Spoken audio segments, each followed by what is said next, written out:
You're on CarTorque with Matty J. How you going? Good, good. I'm joined in the studio by Luke. So tonight we're going to be talking about our favourite six cylinders. Six cylinders are one of my favourite engines because, especially in inline six, there's such that they're the smoothest engines you can pretty much buy. Luke, I want to talk about six cylinder. So, what makes you like a six cylinder, Luke? Just they are smooth, well balanced.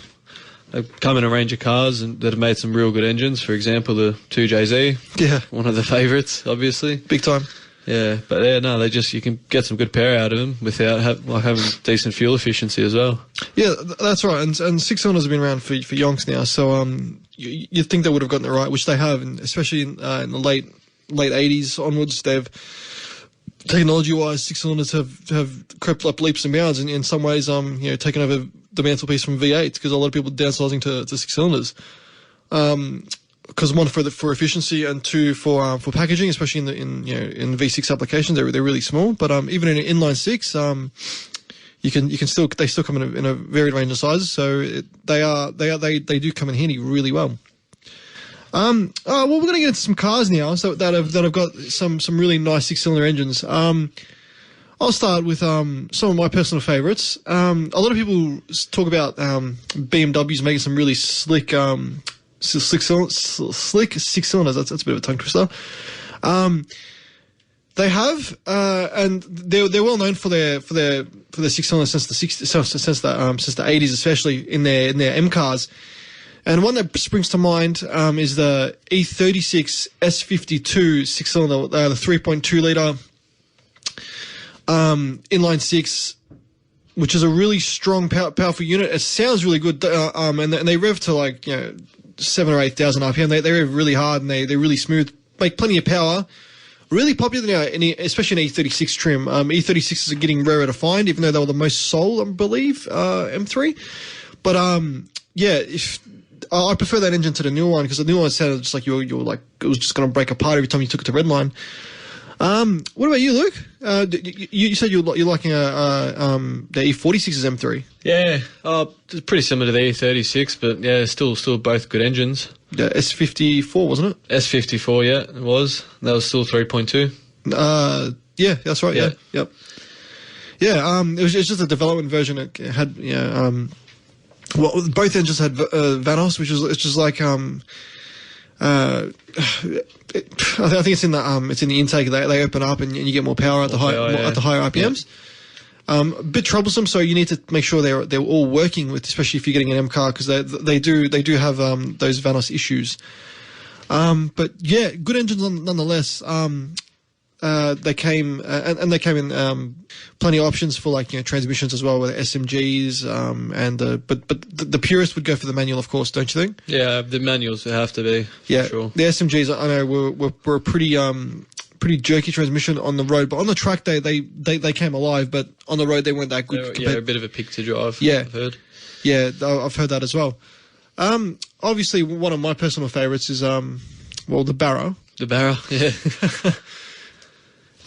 You've had a car with a Barrow, Luke? Yeah, I had the FG, just the XR6 standard. It's a 4 litre, naturally aspirated, and went I was on the P plate, so it was pretty quick for a P plate car. Bet almost everything there was in terms of P plate, but yeah, still a very nice car. But obviously, once you throw a turbo onto it, it's going to be a lot quicker. And that's what Ford did back in the BA series with the XR6 turbo. They had 240 odd kilowatts, really, really smooth engine, the Barrow. It's an inline 6 4 litre turbo, twin cam, which is the first of the twin cams. Yeah. Because the older ones were all single cams. Really good engine. I've talked about them a few times on this show. They make a really good, plenty of torque engine. And they last forever as well, being the Ford 6 cylinder. And then they can get crazy. That's why a lot of them are taxis. Yeah, they clock them over doing a million kilometers. But they're built for power as well, especially in like the F6 and the FG series when they actually got the engine really, really right, because the BAs were known to have spaghetti rods, but spaghetti rods. Once you started pushing about more than 300 kilowatts out of them, they said no dice. It always depends on your tune as well, though. So if you got a good tune, yeah. That's the thing. So if you got a good tune, it does go a long way. But especially like now with the sprints, we saw the final incarnation of the. Very sad. What's happened? It is very sad. And the last XR6 Ute or just Ford Ute in general rolled off the line. Last Falcon Ute, which was really sad. They're going to keep that. It was an XR6 Ute and an XR6 Turbo Ute, the last two ones they made. Last two, yeah. So they're going to keep that, but that engine in general, especially in the sprint trim, really just a fantastic motor. I like what they've done with the carbon fiber intake as well now on the new XR6 Turbo Sprint. That's right, yeah.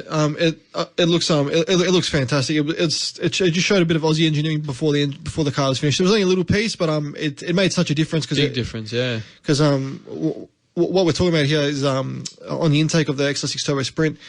Instead of just being a snorkel, it's like a snorkel but made of carbon fiber, and it goes down for like a twin ram air intake, and under extreme, like when you're giving it the duress. beans, yeah, duress, as you'd say.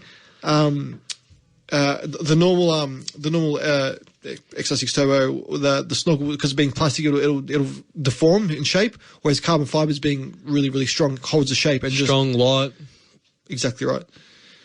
And it increased power because they were able to get that airflow and didn't break shape, and was really, really light. It was like so many grams compared to the other weight of the original one. And we're back. You're back on CarTorque with Matty J. I'm back in the studio with Luka. We're talking 6 cylinders and the glory that is the 6-cylinder engine. So, talking Japanese stuff now. We'll get into some Japanese 6-cylinder engines. I've got my personal favourites, but since you're the guest of the show, Luke, what are your personal favourite 6-cylinders? Well, we'll start with the everyone's favourite. I think it is the 2JZ. 2JZ. Well, split because you got the 2JZ or the RB26 in the Skylines. Yeah. But I prefer the 2JZ. 2J all day. Just because they're so strong. Strong engine. Sound great, make real good power, and they just last. Being a Toyota, that's when Toyota was over-engineering everything at their prime. The 2JZ 3-litre inline-6 turbo or twin turbo when they came, or naturally aspirated. They came naturally aspirated as well, but let's not talk about that one. We're talking about the turbo one. Make huge power out of them. Huge. Without like doing anything. Slap the single turbo in it, and then. Pretty much single turbo conversions, jet, and they'll get 700 horsepower, stock bottom end. Stock bottom end, yeah. Stock bottom end, pretty much stock top end, and just a fuel pump and injectors. Fuel pump, injectors, exhaust, tune. Same thing with the XR6 Turbo. Like you can get a lot of power out of those without pretty much doing anything. But back on the 2JZ, I think the fast one one of the fastest 2JZs. That's a street legal car. In full street trim with the 6-speed manual, IRS, hasn't been tubbed or anything. It was like an 8-second car. 8 seconds. And that's with a stock crank. That's crazy. That's with a stock crank. That's not with the strength. The cranks on them was just super over-engineered, really strong. Just a fantastic engine. And the way they sound at, like, a 2JZ on full flight is just one of the best sounding engines I reckon you can buy. Definitely. And they came in a range of cars as well. That was when Toyota was pretty much whoring them out to like everything. So they were in Lexuses, they were in what else? They were in Soras. But Soras, if you get a Sora, they're a good buy. Got the turbo version of the Sora is the 1JZ. 1JZ, which is a 2.5-litre, which is really strong as well. Still a strong engine, yeah, definitely. 1JZs are known for their strength, and if you can find one, especially in the manual, they're pretty expensive. They're almost as expensive as 2JZ Super, like Turbo Supras, Mark IV Supras, which shows you how good those engines are. They hold their value really, really well. I guess when something holds a value like that, it just goes to show you the quality. Definitely, and in the States, because they had them delivered there, like American delivered cars. They are worth that much money. Like a Supra that's pretty much standard or with a few little mods is still $70,000. US. That's ridiculous. That's insane, isn't it? That's insane. Whereas, you could almost buy the car brand new for that. Back in the day, that's how much the 2JZs were. They brand new? Do you know? Well, they'd be up there. They'd be 75-ish. About that, or around that. In the States. because they were the everyday kind of supercar for people like that. That in the NSX, which is another one I was going to talk about in a minute, gave performance to a sector that because America was just pretty much muscle cars, V8, and then the 2JZ came along and destroyed everything. But 2JZ all day, and they're universally loved because and rightly so because they're just a strong engine. Yeah. Well, I guess rightly so. Definitely. In the NSX came with the V6 4-cam engine. They rev to like 9,000 RPM as well, and it came in 3-liter and 3.2. I heard it's a really, really smooth engine. A lot of people supercharge them, and they get good power out of them. But NSXs are really getting hard to find. So if you can get your hands on one, get one of them now because you're not going to be able to get one. But the V6 and those are really, really good. I'm a big fan of those. Big fan. Another car I really, really like, and it's one of my favourites up there, is this CLK 350. The Merc, yep. Yeah, 3.5 litre V6, and that's one of the quickest V6, I reckon. Yeah. Really gutsy. Naturally aspirated V6. They sound real good. Yeah, they do, and they especially when you're giving it the beans, they go well. They go well, yeah. Is it your mate that's got one? Yeah, one of my friends has one. James, he's got a. Yeah, they're very quick for what they are. Auto, go real good. Yeah. Well, if you're talking about Mercs, the C32 AMG came with inline 6. It was like the first like AMG car that they built in the AMG factory, I'm pretty sure. And they came with an inline 6, 3.2 litre, just a torque monster of an engine. I actually went in one. My mechanic rebuilt one for a customer, and it bloody hammered, like it flew. It had a lot of power, a lot of torque, and not such a big car because those old C classes they're a small car. Like a C class isn't a huge car. And it boogied, man. It like traction was going nuts all the way to like to a crazy high speed because it was just pulling. They pulled like an absolute freight train, that car. Real good engine. Japanese stuff again. So you're talking about like obviously 2JZ, and you mentioned the RB26. Yeah, the RB26, another real good engine. It was been through the 32, 33, 34. Yep. So it just goes to show that was a real good engine. They just obviously stayed with it. Yeah, well, anything in the RB series really is pretty good. I mean, that's why Holden used them in the in the VL Commodores, didn't they? So they used an RB30 in the Commodore, but still it made them really popular. That's why VL, especially VL turbos, are really, really hard to find, and getting worth big money because of the engine they had, which is a Japanese Nissan 6. Yeah. And the funny thing was the ad that Nissan had, because their R31 Skyline had the same engine, was just like what was the ad? It was so good that the competition had to use it. It was something along those lines. So it just showed how good that engine was. So we're back. I'm still joined with Luka in the studio. We're still talking 6 cylinders, the 6-cylinder gods that we reckon are great 6 cylinders. So I was going to say the VQ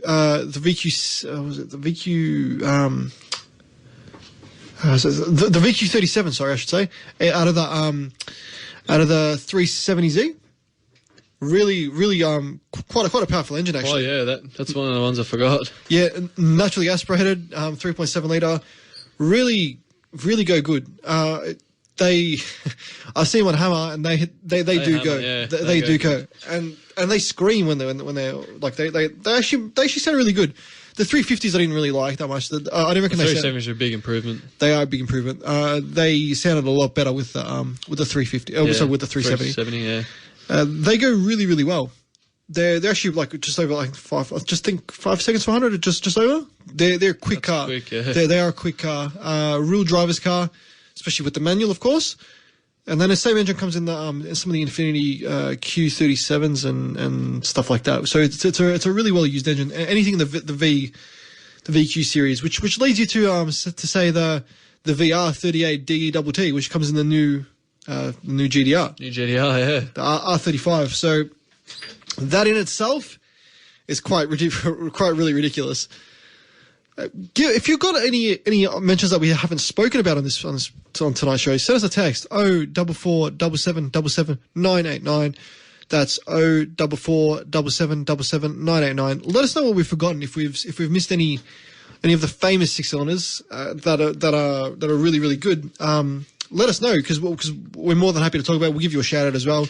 So send it in 0447777989. So yeah, the VQ, so the VR38 DT out of the GTR.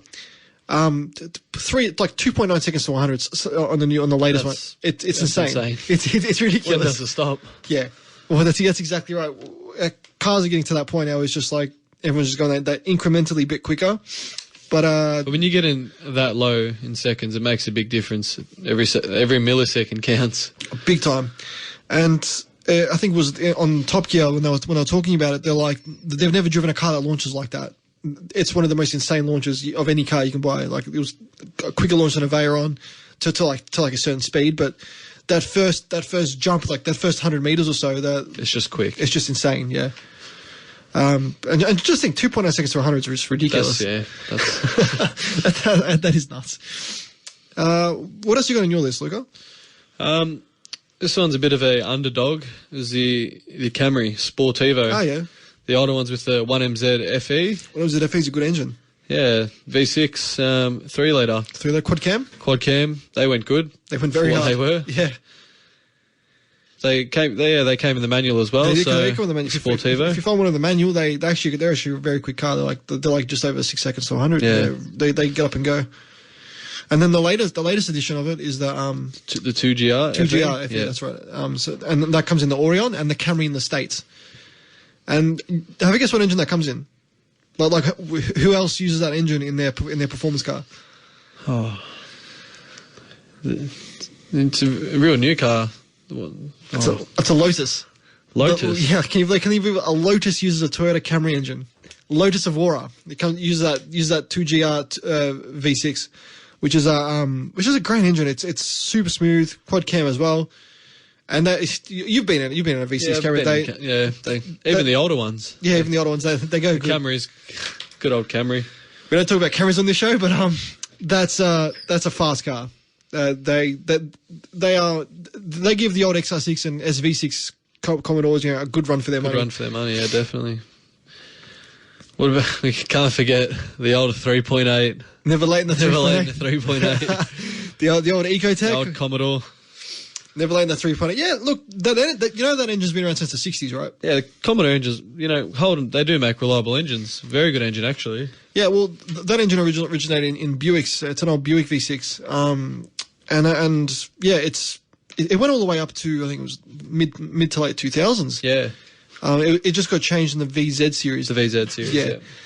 The VZs had quad cam engines, I think, or they had a quad cam in the SV6, SV6, yeah, which wasn't a bad engine in its own right. Actually, that's another one we can talk about. But yeah, the 3.8, they came in a range of trims, like supercharged. They even came turbocharged, believe it or not. Not in Australia. Not in Australia, The turbocharged ones came in the States only.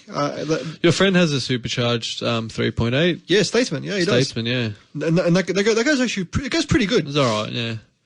Like, it's not anything super duper quick, but they got torque. Considering they've only got like 172-ish, 175-ish kilowatts, they're not power makers, but they got plenty of torque, so that they get up and go. And if you put a smaller pulley on them, that's when they really get to. That's when they really fly. So it doesn't take a lot to get good power out of those. Yeah. So never late in the 3.8. Yeah.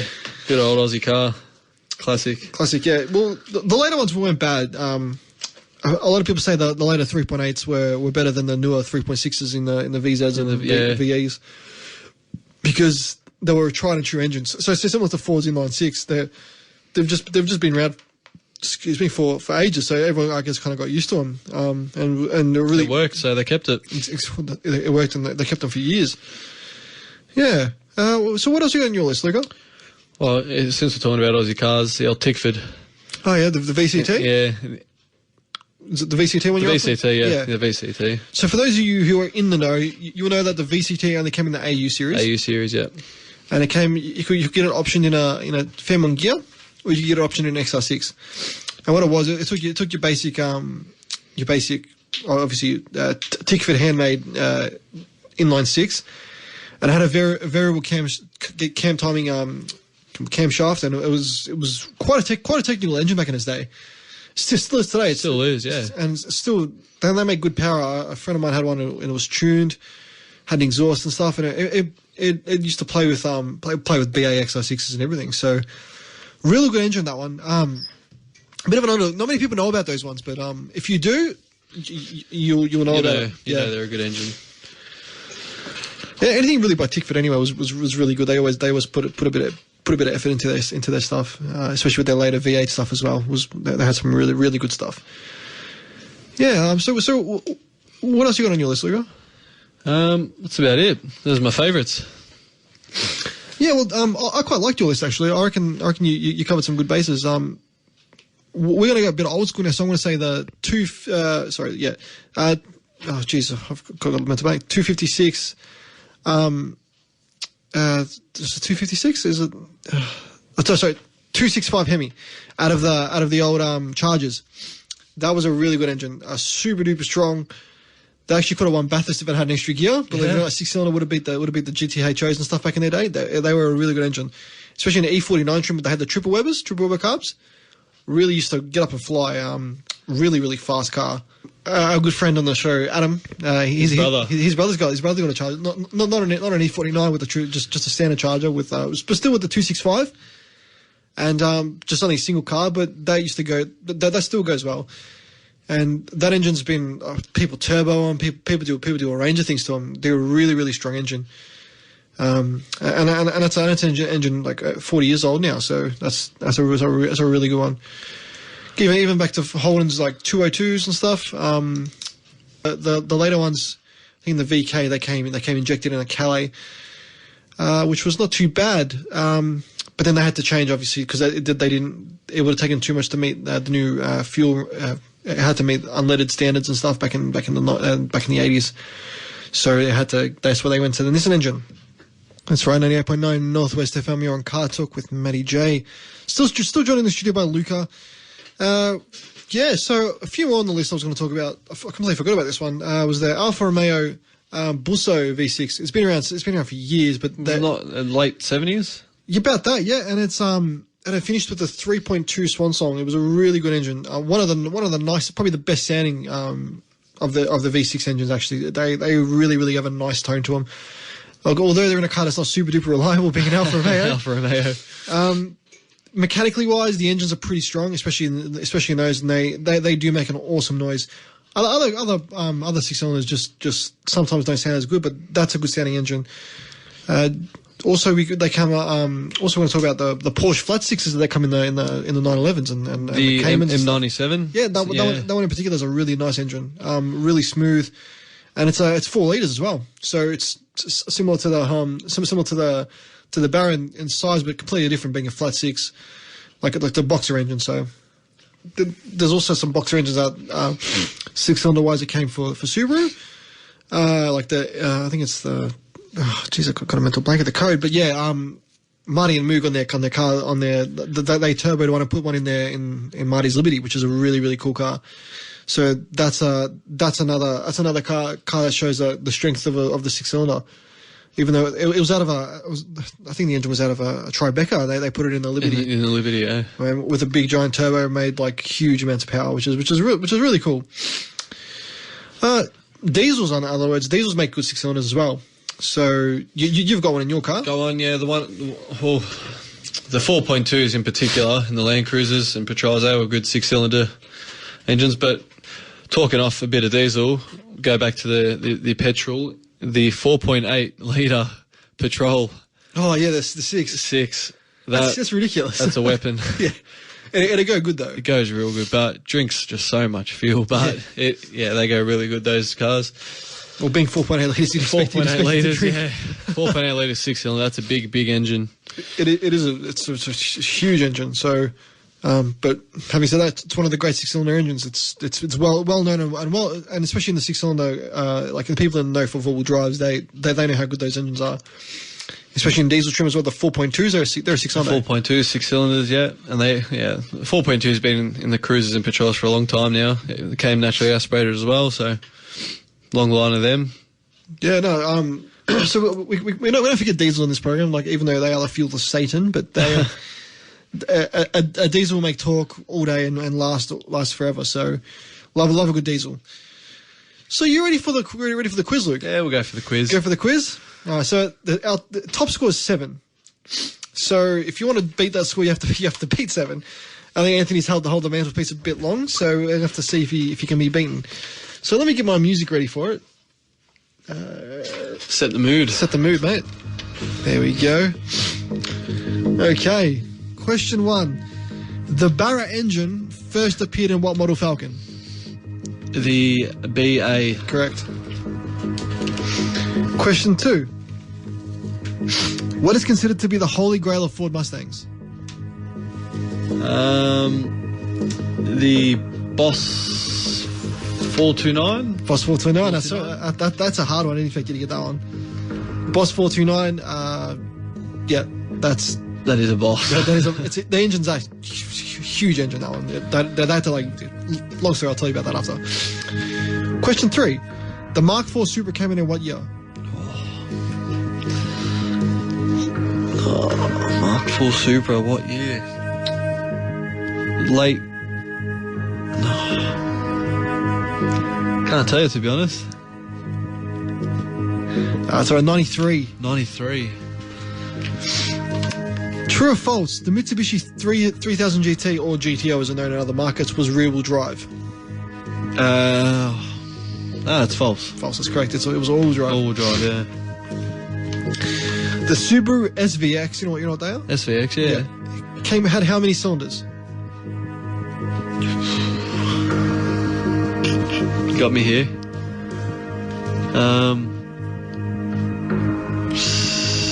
6? 6, yeah. 6-cylinder, that's a hard one.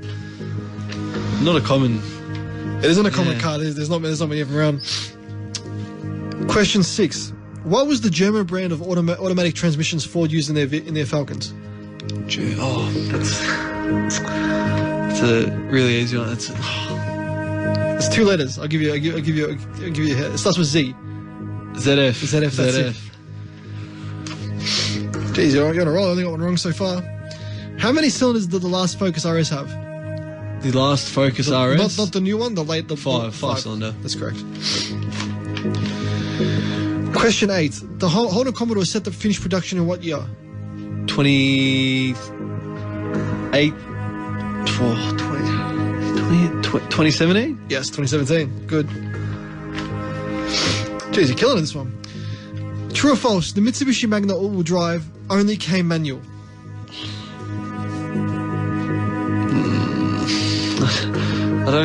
Magna's and manual. I don't know. I think that'd be false, I reckon. Yeah, it's false. Yeah. They were auto only. Question 10. The 4G63 engine belongs to what engine code belongs to what manufacturer? The 4G63. It's a 4-cylinder. It's a 4-cylinder. It usually came turbo, twin cam, pretty famous engine.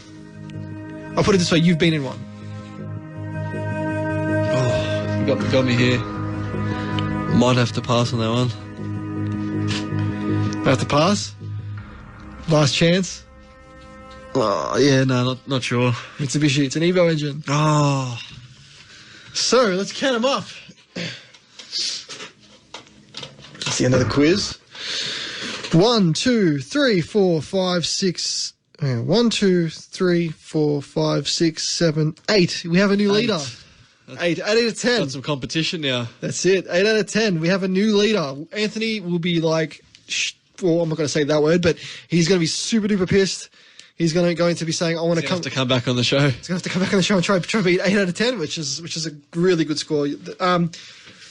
The ones you had trouble with, Mark IV Subarus came out in 93, and the 4G63 came out in Mitsubishi Evos, Galants, Turbos, and stuff like that. The Boss 429, as we were talking about before, they had to, because the engine was that big. It was back when they were doing these crazy engines. To put the engine in the car, they had to take it to a special place, and they had the The shock towers, they had to get them made smaller to fit the engine. Yeah. That's how big that engine was. And they're like a $300,000 car, which is really funny. Which is because GTHOs are kind of worth the same money. The same money. It's a good investment anyway. If you had one back in the day, if you had one, exactly right. It is a good investment. No, so you'd be happy with that. Yeah, pretty happy with that. That'll do. That'll do me for tonight. That'll do. Well, we've got a new leader, so I'll have to update the leaderboards. So that's pretty impressive. 8 out of 10. So we'll talk 6 cylinders tonight. So is there any other cars you want to talk about? Because we still got a bit of time on the show. Since we're talking about 6 cylinders, we'll go 1 cylinder less than the 6 cylinder. We'll go to the 5 cylinder, the RS. The RS, yeah, RS is a good engine. Sexy car. It is. So it's a Volvo engine, really. Someone's texted in. James has texted in saying Sam Newman has a 429. Oh, does he? Wow, that's pretty incredible. Shows how rich he is. Yeah. He might have had that on the footy show, actually. I think it was like a Reddy Moroney one. But yeah, a Boss 429 is a super duper car. He's got Lamborghinis and stuff anyway. He's loaded. He actually likes his Fords, big Sammy Newman. He's got like old Thunderbirds and all different sorts of Mustangs and stuff. But yeah, now he's got a Boss 429, which is like the holy grail of Ford Mustangs. Grail, yeah. That's like the most hardest one to find. So that's actually really cool. Yeah. So any other cars? In general cars, we'll get to, Luka. So you've obviously got now a Land Cruiser. Yep. If you were to buy a car in the future, that's another 6-cylinder. What would you buy? Well, the next car I'm looking to purchase will be the F6 310. F6 310, yeah. If funds are available. I'd really like one of them, but probably the dream, if I had money to play with, I'd be getting a 2JZ. Supra 2JZ. Yeah, can't go past. Just as a toy? Just as a toy. Weekend car. So the F6 would be your daily driver, would it? F6 would, yeah. Well, if I had my way, the F6 would be a daily, yeah. You've known a few people with some F6 310s. I've got an F6 myself, actually, but not the 310 because I'm not that rich. But yeah, if you had one of those in your garage, you'd have one for the family car, and then you'd have the weekend car. The weekend car, yeah. You'd be very, very, very happy with that. Can't go wrong with a 2JZ. So, Luke, thanks for coming on today. All good, no worries. You've beaten the record, so you've got to be happy with that. Beaten the record, yeah, quite happy. Gonna have to get a challenger on, I reckon. We'll have to get on very, very soon. We're just joined in the studio by Strada's getting ready for his new show. Or we're getting ready for the show, I guess. And he said the questions are getting harder, so you've done well, Luka. Getting 8 out of 10 is a good score. Pleased with that. But thanks again for coming on. No worries at all. Be on soon to verse someone in the quiz. I might have to have a battle off in the double for the final. Would be good. You said you got some people wanting to come on as well, so yeah. It'd be good to get different people's opinion on different cars. Yeah. But anyway, in the meantime, this has been CarTorque with Matty J and Luka in the studio. But in the meantime, take it easy.